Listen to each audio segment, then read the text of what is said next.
Selamat datang di segmen analisa. Sekarang kita bahas adalah terkait dengan drama perseteruan antara Nikita Mirzani dengan keluarga Fadel, termasuk juga dengan putrinya Loli sendiri.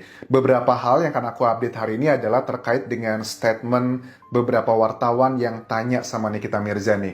Kan Nikita gitu, kenapa hidungnya katanya patah ya gitu.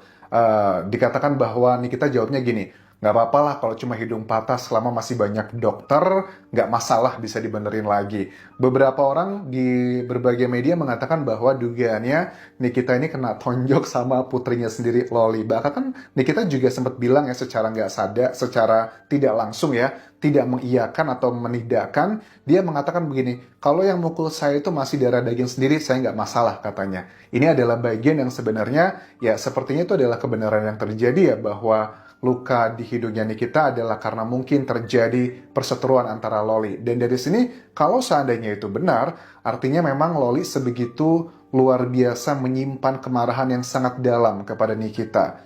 Ya, kita paham sih, dari dua sisi ya.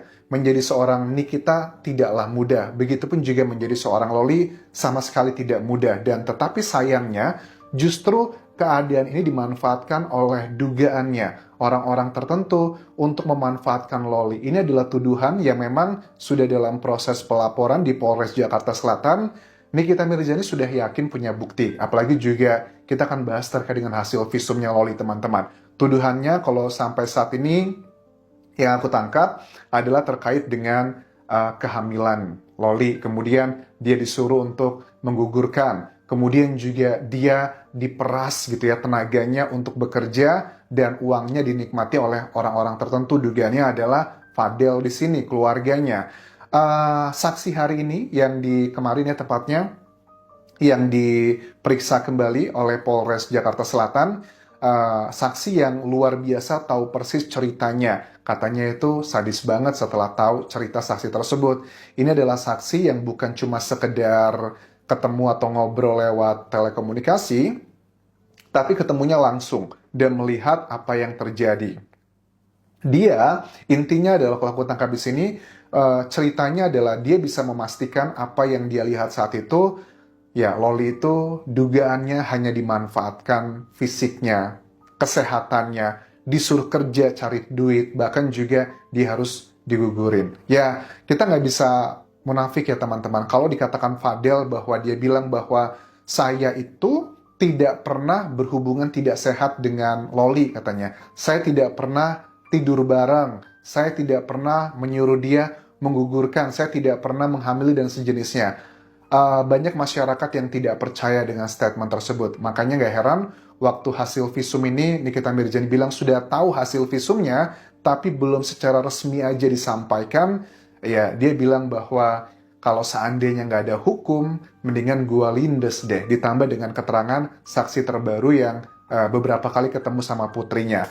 Rasman, kuasa hukumnya juga kan ada beberapa indikasi yang mengidentikan dengan perbuatan yang dituduhkan oleh Nikita Mirzani itu sudah mendekati kebenaran. Misalnya gini, kita bahasnya. Si Rasman kan beberapa kali mengatakan, udahlah nikahkan saja gitu kan ya kalau nanti dewasa si Loli dengan Fadel karena dia cintanya sebegitu dalam gitu. Ini kan aneh.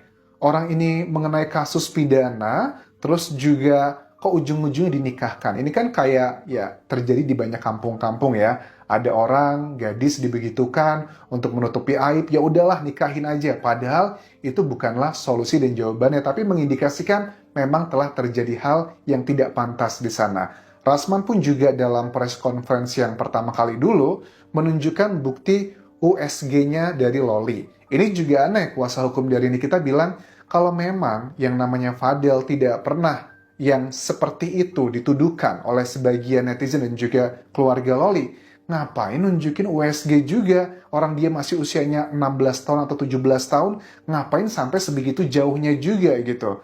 Kalau memang tidak pernah terjadi hal yang begitu, ngapain sih harus menunjukkan hal-hal yang mengindikasikan seperti itu? Dan Nikita Mirzani sudah memiliki banyak alat bukti untuk mentersangkakan seorang Fadel dan ini sedang dalam proses penyidikannya.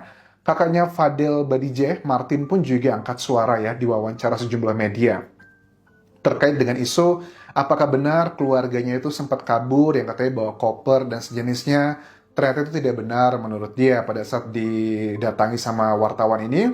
Bohong katanya, kami tidak pernah kabur atau menghindar. Prinsip keluarga kami yang menyebutkan asal etniknya mereka gitu, mereka bilang kami itu keluarga yang tidak akan mundur. Kami akan buka kebenaran sebenarnya gitu. Untuk kami sendiri dan juga Fadel, ya dia masih tetap latihan ngedance dan aktivitasnya juga masih biasa-biasa saja. Kami itu masih lurus-lurus aja dan konsisten dengan dance kita.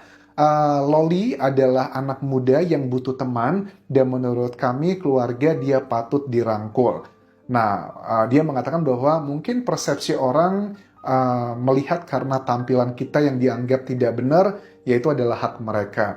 Tapi ada beberapa keterangan yang Fadel ya. Fadel kan pernah bilang begini, ya dia namanya anak muda kan ya, punya followers banyak di TikToknya aja, kayaknya 4 juta pengikut. Di Instagram juga ratusan ribu. Mungkin dia kayak star syndrome gitu nggak sih sebagian orang menilainya, karena ada beberapa Fadel yang bilang begini, kalau yang menjadi pacarnya Loli itu bukan aku gitu kan ya, ya kayaknya nggak bakal seviral ini gitu. Nikita Mirzani punya followers, punya engagement, aku pun juga punya followers, aku pun punya engagement, makanya beritanya menjadi besar gitu. Beda kan sama pacarnya Loli dulu katanya, kan tidak viral-viral juga.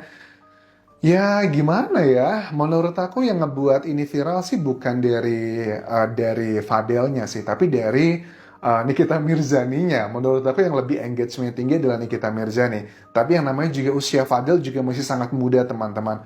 Usia dia juga kayaknya masih 20-an tahun, yang dia juga sedang berjuang di dunia industri entertainment juga untuk mencari nama. Ya, suka tidak suka ada dua sisi mata uang sih dalam kasus ini.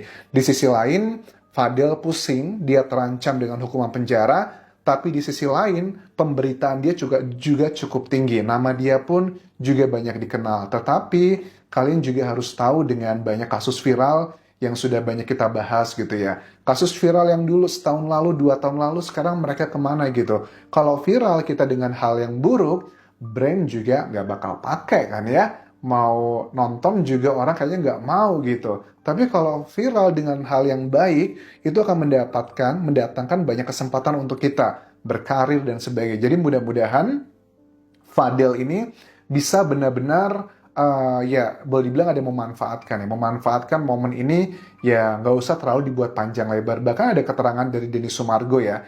Denny Sumargo pun juga mengatakan bahwa dia itu kalau aku tangkap di sini apakah pernah melakukan wawancara podcast dengan Loli, tapi tidak ditayangkan.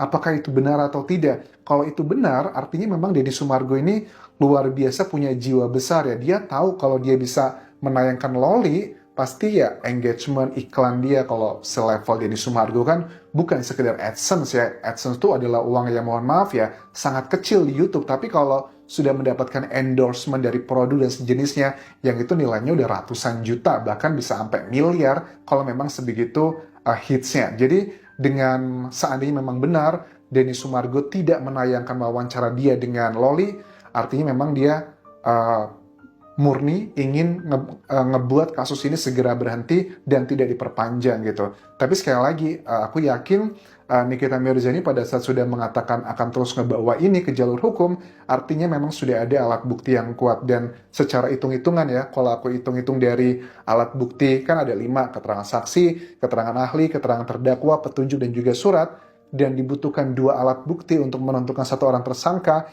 Hitung-hitunganku sudah ada minimal 2 alat bukti. Yang pertama, keterangan saksi. Saksi dalam kasus ini aja dari timnya Nikita Mirzani sudah ada 8 saksi. Kalau 8-8-nya ini dikategorikan sudah relevan dan kuat, ini sudah cukup 2 alat bukti. Ditambah lagi dengan hasil visum, keterangan ahli. Itu kategorinya surat dan juga keterangan ahli. Itu pun juga sudah clear.